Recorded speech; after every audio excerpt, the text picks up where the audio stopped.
안녕하십니까. 2022년도 1학기 SEBS 시사청남입니다.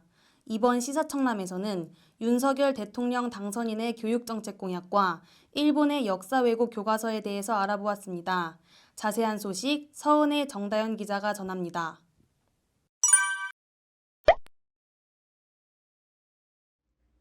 지난 3월 10일 끈질긴 접전 끝에 대한민국 20대 대통령에 국민의힘 윤석열 후보가 당선되었습니다.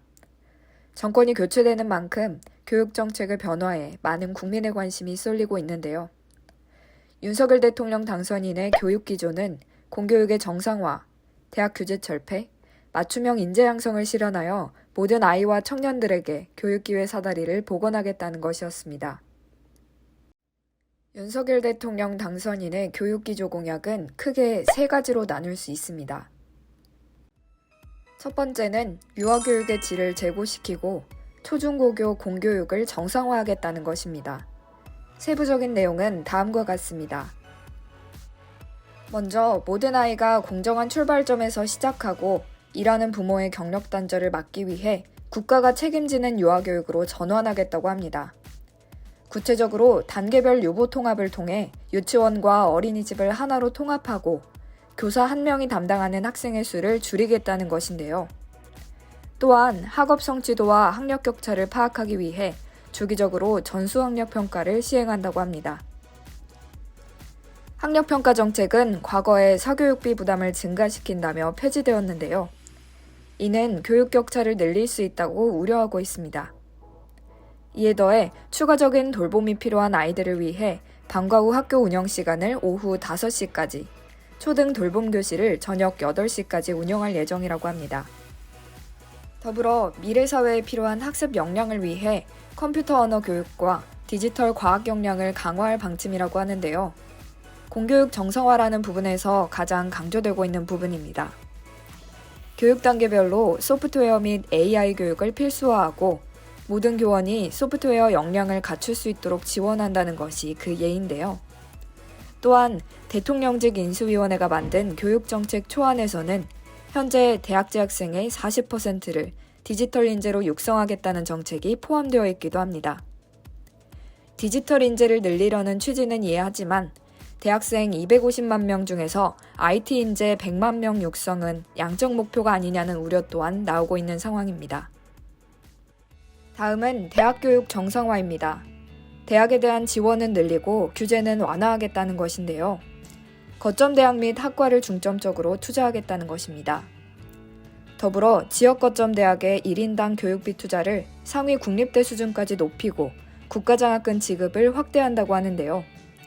이러한 정책은 지방대학을 되살리고 수도권 인구 집중을 완화함으로써 지역 불균형 문제에 도움이 될 것이라 예상됩니다.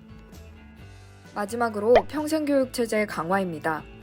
우선 시장 수요에 부합하는 맞춤형 인재를 양성할 수 있도록 단기간에 이수할 수 있는 특정 기술 학위 제도를 민간주도형, 기업 중심으로 활성화하겠다는 건데요.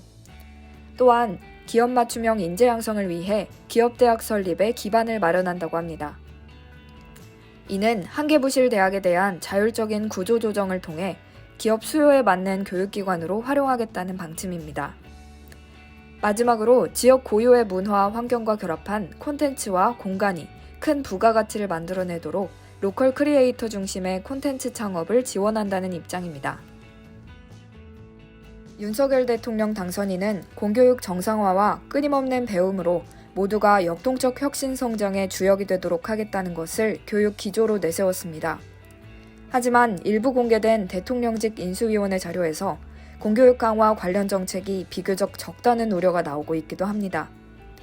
정권 교체로 계속해서 여러 정책이 바뀌고 있고 이것들은 아이들과 교육의 미래에 큰 영향을 주는 정책들인 만큼 많은 관심과 주목 부탁드립니다. 이상 SEBS 서은혜 기자였습니다.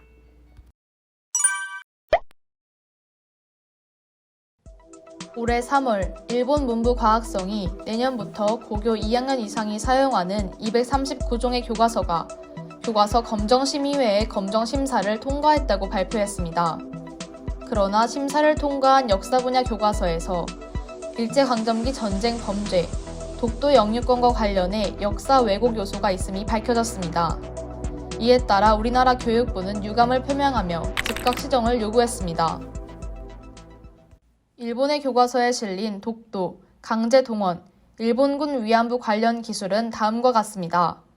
먼저 검정을 통과한 교과서 중 20종에는 독도가 1905년 일본에 편입되었다고 기술되어 있고 9종에는 한국이 독도를 불법 점거하고 있다라고 쓰여 있는데요. 독도가 일본 고유의 합법적인 영토이며 일본은 독도 문제를 평화적으로 해결하기 위해 노력하고 있다는 점 또한 강조되고 있었습니다. 일제강점기 조선인 노동자 강제동원 관련 기술에서도 일본 정부의 견해가 적극적으로 반영되었는데요. 조선인이 일제에 강제 연행되었다는 기존 단어를 동원과 징용이라는 어감으로 바꾸어 표현하였습니다. 일본군 위안부 관련 문제에 대해서는 일본군과의 관련성을 지웠습니다.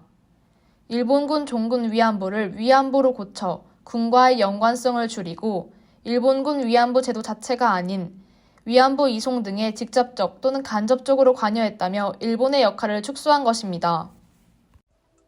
이에 교육부는 역사적, 지리적, 국제법적으로 명백한 우리 고유 영토인 독도에 대한 영유권 주장과 조선인 강제 동원, 일본군 위안부 등 전쟁 범죄를 축소, 은폐한 고등학교 교과서에 대해 일본 정부의 즉각적인 시정을 촉구한다며 강한 어조로 비판했습니다. 특히 일본 정부의 역사 왜곡과 영토 주권 주장을 바로잡기 위해 초중등 학생을 포함한 대국민 역사 교육 및 독도 교육을 강화할 것이며 관계기관 및 민간 사회단체 등과 협력하여 적극적으로 대응해 나갈 것을 분명히 밝힌다고 강조하였는데요. 역사적 사실이 왜곡된 교과서로 배운 일본 초중고교생이 그릇된 역사관을 가지고 성장할 것이라는 우려 또한 표명했습니다. 역사를 잊은 민족에게 미래는 없다라는 말이 있습니다. 일본은 더 이상의 역사 왜곡을 멈추고 학생들이 올바른 역사 인식을 정립할 수 있는 교육을 해야 함은 분명할 것입니다. 우리나라 또한 일본의 행위를 단순히 비난하는 데에서 그치기보다는 미래 세대를 이끌어갈 우리나라 학생들이 역사 왜곡에 정정당당하게 대응할 힘을 갖추고 국제사회의 진정한 민주시민으로 성장할 수 있도록 더욱 강화된 역사 교육을 지속해서 연구하고 시행했으면 하는 바람입니다. 이상으로 SABS 정다윤 기자였습니다. 새학기를 맞이했던 설렘을 간직한 채 어느덧 선선하고 포근한 5월이 찾아왔습니다. 건강 관리에 유의하시면서 남은 1학기도 즐겁고 보람차게 보내시길 바라겠습니다. SEBS는 다양한 교내외 소식과 이야기를 전하면서 여러분의 건강하고 행복한 대학 생활을 응원하겠습니다. 이상으로 2022년도 1학기 시사청남 방송을 마치겠습니다. 감사합니다.